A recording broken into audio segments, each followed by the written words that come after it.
السلام عليكم ورحمة الله وبركاته. اسمي نيشا ميو بنت جنبي.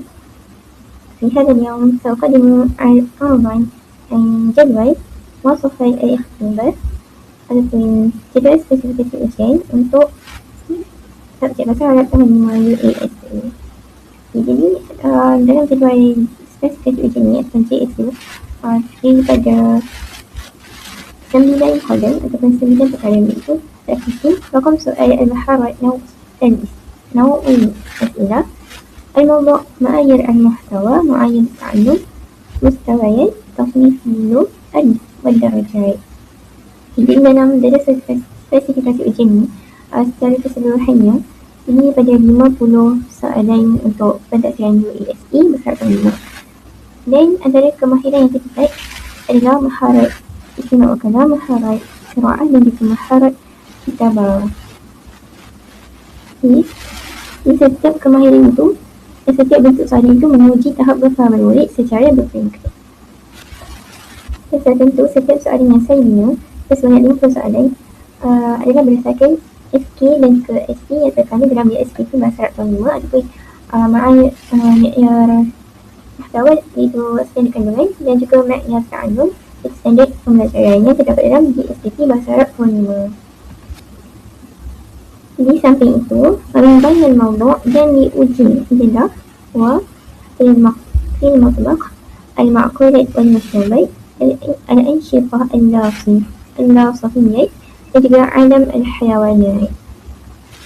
Dan itu juga dengan mustawayat tasnif belum, yang mana kemahiran ataupun tahap kemahiran taksonomi belum ni saya ambil 5 daripada 6 tahap, iaitu mengingat, memahami, menganalisis semua aplikasi dan juga mencipta. Jadi kalau kita tengok setiap kemahiran, topik, bentuk soalan dan SKSP yang disusun berserta dengan kemahiran taksonomi yang disusun adalah secara sistematik dan selalu dengan apa yang ditetapkan oleh GSDP.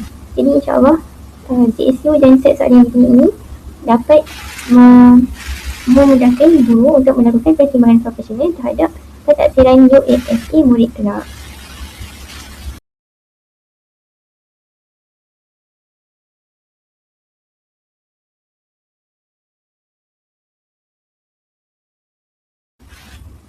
ثم kita akan masuk kepada tahlil namadij as'ilah tariqatul istiqdam at-tatbiqat ataupun itu dimaksud sebagai analisis contoh-contoh soalan dan juga kaedah penggunaan aplikasi atau penamaan sesawang yang dipilih.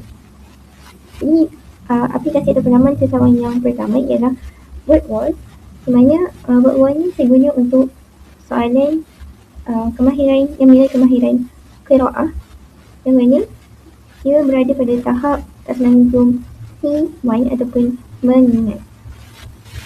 Jadi antara contoh ataupun kaedah penggunaan aplikasi WordWall ni adalah sekali bila murid scan QR ni ataupun klikkan link pada aplikasi ni, dia akan keluar button start, mana tekan di button start tu dan nanti akan ada soalan-soalan yang keluar dalam bentuk permainan yang terdiri daripada 4 pilihan jawapan. Aplikasi interaktif yang kedua ialah Genially. Jadi aplikasi ini saya gunakan untuk kemahiran qiraah juga, di mana topik yang terlibat ialah al-hayawanat. Jadi akan ada 5 soalan pada aplikasi ini dan murid bentuk soalan dia adalah murid perlu sesuaikan atau padankan perkataan dengan kumpulan yang betul dan jawapan yang betul.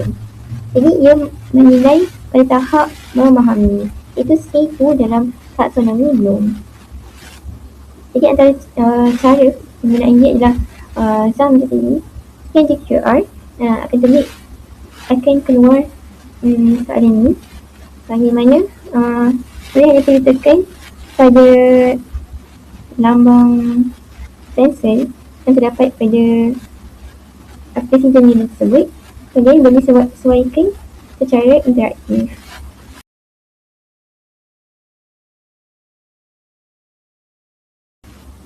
Baiklah, aplikasi yang seterusnya iaitu aplikasi Padlet. Di mana aplikasi ini saya gunakan untuk menilai kemahiran menulis dan juga membaca. Di mana akan ada 5 soalan dalam Padlet ini, dan antara bentuk soalan yang saya tetapkan pada laman seorang ini ialah murid perlu melabelkan apa itu gambar pengakap, apa itu gambar komputer, apa itu gambar bulan sabit merah, gambar lautan peluru, bola jaring dan sebagainya dalam bahasa Arab. Kemudian mereka perlu melukis semula. Jadi tahap kemahiran dalam arah taksonomi belum yang terlibat pada soalan ini adalah C6 ataupun mencipta. Kerana bagi murid sekolah rendah, melukis tu dah termasuk, melukis dan menentukan perkataan dalam bahasa Arab dah termasuk dalam arah kefahaman yang tinggi, mana mereka perlu mencipta daripada perkataan itu sendiri. Baiklah, antara cara atau kaedah penggunaan aplikasi ini, kalau kita lihat ada button komen, tekan di button tu, nanti akan ada elemen-elemen interaktif seperti murid boleh mengupload file, fotos dan sebagainya, boleh record voice, audio dan sebagainya. Jadi kat situ lah murid perlu menghantar hasil kerja mereka, iaitu pelabelan dalam bahasa Arab dan juga lukisan mereka. Jadi dan di situ juga lah guru akan komen dan view hasil kerja murid. Baiklah, kita masih lagi berada dalam aplikasi Padlet, tetapi aplikasi ini juga membuatkan soalan yang menguji tahap kemahiran istimak wal kalam. Jadi akan ada 5 soalan pada link ataupun QR code ini. Jadi murid perlu mendengar audio yang disediakan dan murid perlu meneka ataupun menyatakan apa perkataan ataupun jawapan yang betul berdasarkan apa yang mereka dengar. Jadi macam sebelum ini, cara ataupun kaedah penggunaan ini adalah seperti biasa, murid perlu tekan button komen tu, dan murid boleh mengupload audio mereka dan hasil kerja mereka. Kemudian guru akan uji selepas mereka sudah hantar hasil kerja mereka.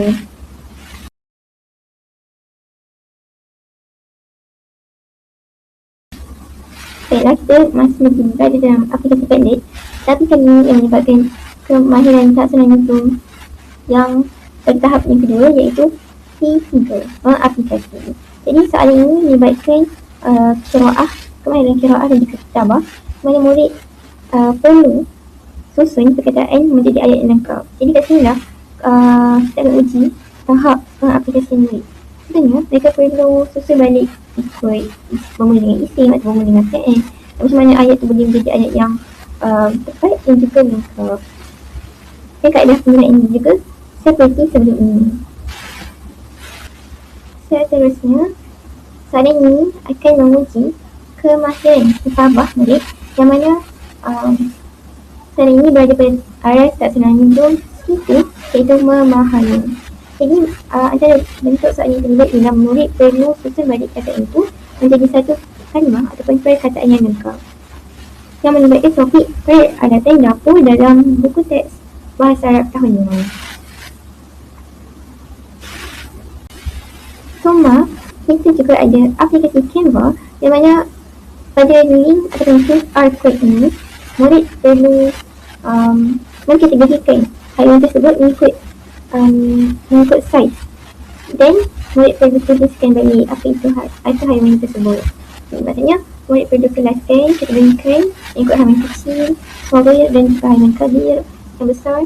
Kemudian mereka perlu tulis balik apakah nama haiwan tersebut dalam bahasa Arab. Jadi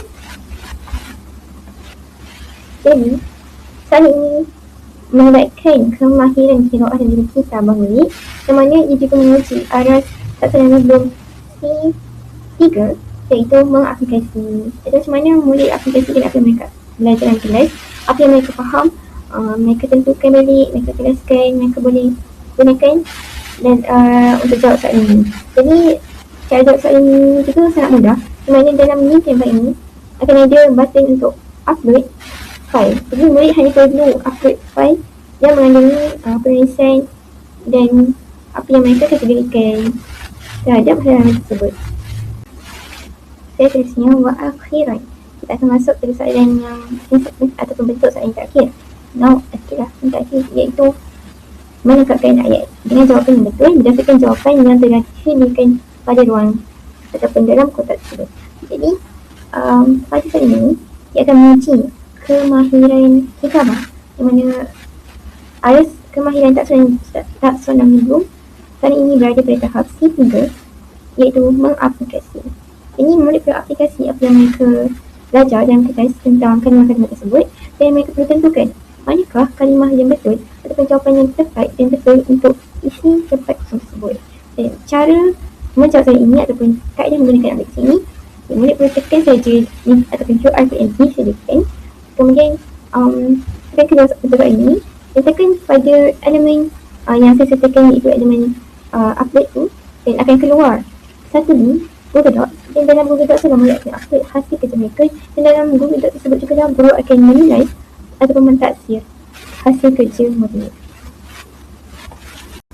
Jadi akhir kalam sedikit ta'amul lagi, biasanya itu refleksi sendiri, di mana saya dapat simpulkan bahawa kekuatan GSU ni adalah mana kita dapat hasilkan soalan ataupun pentaksiran tu secara kukuh, secara seimbang, adil dan bermakna, kerana kita merujuk pada sumber yang paling atau asas yang paling utama dan kukuh, iaitu DSKP itu sendiri. Mana dalam DSKP tu, untuk kita menghasilkan satu GSP ataupun satu soalan tu sendiri, kita memerlukan penelitian yang terperinci dan mendalam terhadap DSKP bahasa Arab mengikut tahun yang kita akan ajar dan akan menilai itu. Namun tidak dapat menafikan bahawa dari segi kelemahan atau cabaran yang saya hadapi dari segi pengurusan masa. Itu kalau kita uruskan masa dengan baik, sebenarnya untuk menghasilkan GSU dan soalan ni akan makan masa yang sangat lama. Sebab kita perlu tipu betul apakah ma'iyar muhtawa dan juga ma'iyar ta'allum yang kita nak uji anak kita, apakah mahiran kita taksonomi belum kita nak uji, ataupun apakah maharat yang kita nak tetapkan pada setiap soalan tu. Jadi semua benda tu kena dilakukan secara berstruktur dan teliti betul-betul. Jadi dan di sebalik cabaran juga, kita perlu tengok dari segi kekuatan itu, mana kita faham dulu dari cabaran tadi, kita perlu DSP sendiri. Jadi ia akan memakan masa yang sangat lama, tapi dengan masa yang sama kita boleh faham dan mendalam tentang kaedah untuk membina sesuatu ujian tu. Dan dalam masa sama, kita juga boleh meningkatkan kemahiran teknologi kita, kerana setiap hasilan soalan tu membolehkan kita untuk cara untuk menggunakan aplikasi itu yang betul, cara untuk memberikan elemen interaktif yang terdapat dalam laman sawan tu ataupun sesuatu aplikasi itu. Jadi walaupun secara keseluruhannya perkara itu sangatlah sukar, tapi kita boleh atasi dengan cara kita tingkatkan lagi kemahiran teknologi kita dan cara untuk kita mengintegrasikan teknologi dalam PBC supaya kita dapat memberikan pengalaman yang bermakna dan sebenar kepada anak-anak kita, dan kita dapat melakukan pertimbangan secara profesional. Jadi itu sahaja dari saya. Wabillahi taufiq wal hidayah. Wassalamualaikum warahmatullahi wabarakatuh.